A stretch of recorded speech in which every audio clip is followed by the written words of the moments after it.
Welcome to show time.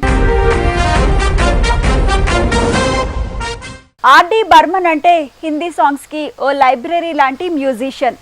60s లోనే western స్టైల్లో Indian songs కి కొత్త ట్రెండ్ సెట్ చేసిన సంగీత దర్శకుడు. పాటలంటే తబలా, పియానో లేదంటే హార్మోనియం శబ్దాలే వినిపించే కాలంలో ఎలక్ట్రానిక్ గిటార్ వాడాడు. Rock music Indian music lovers కి అందించాడు. రాక్ డిస్క్ అన్ని ప్రయోగాలే.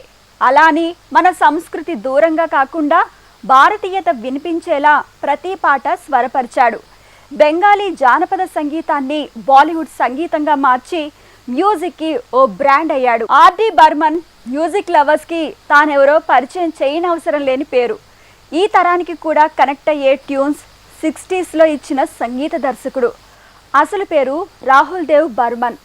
కానీ తన తండ్రిలానే Sachin Dev Burman short form SD Burman అని పెట్టుకున్నట్టు ఆర్డి బర్మన్ గానే ఫోకస్ అయ్యాడు. బేసిక్గా బాలీవుడ్ లెజెండ్ అయినా తెలుగులో కూడా ఆర్డి బర్మన్ పాటల తూటాలు పేలాయి.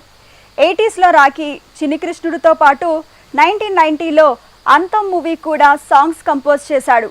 టాలీవుడ్ మీద కూడా తన స్వరాల్ని సంధించాడు. పియాతో ఆప్తో ఆజా, దమ్ మారో దమ్ ఇలాంటి బాలీవుడ్ ఐకానిక్ సిగ్నేచర్ సాంగ్స్ని సృష్టించింది ఆర్డి బర్మన్.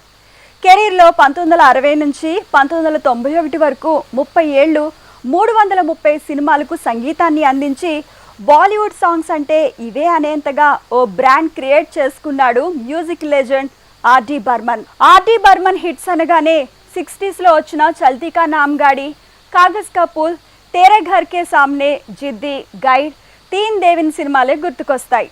ఆర్డి బర్మన్ అంటే తను అనేంతగా ఆ సినిమాలకు తన పాటలు ప్రాణం పోసాయి. అయితే ఇంత హిస్టరీ క్రియేట్ చేసిన బర్మన్ మ్యూజికల్ జర్నీ చోటే నవాబ్తో షురు అయింది. ఆర్డి బర్మన్ సాంగ్స్ అంటే అందులో మహమ్మద్ రఫీ గాత్రం ఉండి తీరుతుంది. అలానే ఆశా భోన్స్లే కూడా పాడి తీరాల్సిందే. 60sలో రఫీ, ఆశా భోన్స్లే, కిషోర్ కుమార్ కాంబినేషన్లో వచ్చిన పాటలన్నీ సెన్సేషనల్ హిట్స్. ప్రతి పాట ఓ సిగ్నేచర్ ట్యూనే. మ్యూజికల్ క్లాసిక్స్కి RD Burman care of address. RD Burman ముద్దు పేరు పంచద. పువ్వు పుట్టగానే పరిమళిస్తుందన్నట్టు పిల్లాడిగా ఉన్నప్పుడే తను ఏడిస్తే పంచస్వరాలు వినిపించినట్టు అయిందని అలా తన్ని పంచద అని పిలుచుకున్నారు.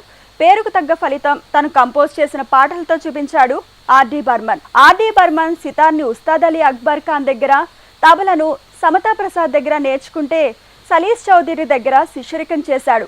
9 ఏళ్లకే ఆయముని తోపే సాంగ్ని స్వరపరిచిన legend RD Burman. RD Burman music compose చేసింది అఫీషియల్గా అయితే చోటే నవాబ్, కానీ అన్అఫీషియల్గా కొన్ని సినిమాలకు మ్యూజిక్ కంపోజ్ చేశాడన్న ప్రచారం ఉంది. 60sలో తన తండ్రి SD బర్మన్ మ్యూజిక్ కంపోజ్ చేసిన ఆరాధన, మేరే సపోనోంకి రాణి కబ్ ఆయగీతు, కోరా కాగజ్తా ఏమన్ మేరా పాటలు ఆర్డి బర్మన్ కంపోజ్ చేశాడనే పేరుంది.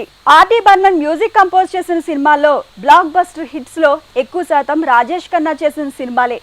అలా ఎక్కువ హిట్స్ 70sలోనే వచ్చాయి. బర్మన్ స్వరపరిచిన సినిమా అమర్ ప్రేమ్లో ఆశా పాడిన రైనా బీతీ జాయే పాట హిందీ చిత్ర పరిశ్రమలో క్లాసిక్ హిట్గా నిలిచింది. ఇలాంటి క్లాసిక్స్ని ఎన్నో సృష్టించిన సృష్టికర్త ఆర్డి బర్మన్. దేవ్ ఆనంద్ మూవీ హరే రామ హరే కృష్ణ అప్పట్లో ఓ sensational hit, trend setter. RD Burman స్వరపరిచిన దమ్ మారో దమ్ ఆశా కెరియర్లోనే అతిపెద్ద హిట్గా నిలిచింది.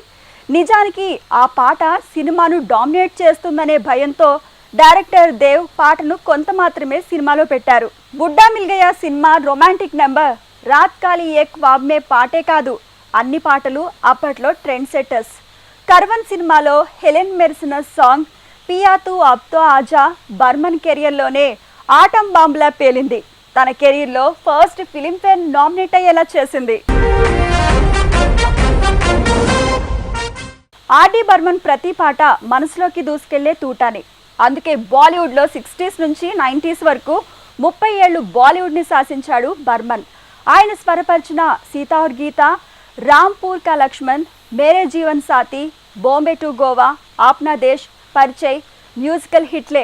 ఆర్డి బర్మన్ సంగీత దర్శకుడే కాదు, నటుడుగా కూడా వెండి తెర మీద వెలిగాడు.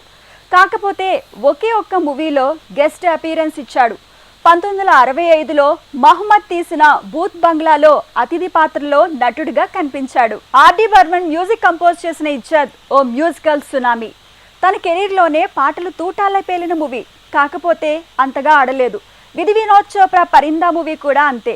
ఆడకున్న మ్యూజికల్గా జనాల్లోకి వెళ్ళింది. అయితే చోట్కే నా జానే మూవీకి తను మ్యూజిక్ కంపోజ్ చేస్తే అది రిలీజ్ కాకముందే ఓ జ్ఞాపకంగా మిగిలిపోయాడు ఆర్డి బర్మన్. ఆర్డి బర్మన్ చివరిగా సినిమాకు సైన్ చేసింది ఓ మలయాళ మూవీకి. డైరెక్టర్ ప్రియదర్శన్ తెరకెక్కించిన తెన్మయివిన్ కొంబత్ సినిమాకు సంగీతం సమకూర్చాలి. తను ఓ జ్ఞాపకంగా మిగిలిపోయాడు. అయితే 1942 ఏ లవ్ స్టోరీ సినిమాకు సంగీతం అందిస్తే అది తన మరణానంతరం రిలీజ్ అయింది. సెన్సేషనల్ హిట్ అయింది. కెరీర్లో 3rd ఫిలింఫేర్ అవార్డు వచ్చింది. ఇది బాలీవుడ్ పాటలకు బ్లాక్ అండ్ వైట్ జమానాలోనే కలర్ఫుల్ కోటింగ్ ఇచ్చిన ఆర్డి బర్మన్ సంగీత ప్రయాణం. మరిన్ని మ్యాటర్స్తో మళ్ళీ కలుద్దాం. Keep watching HM TV.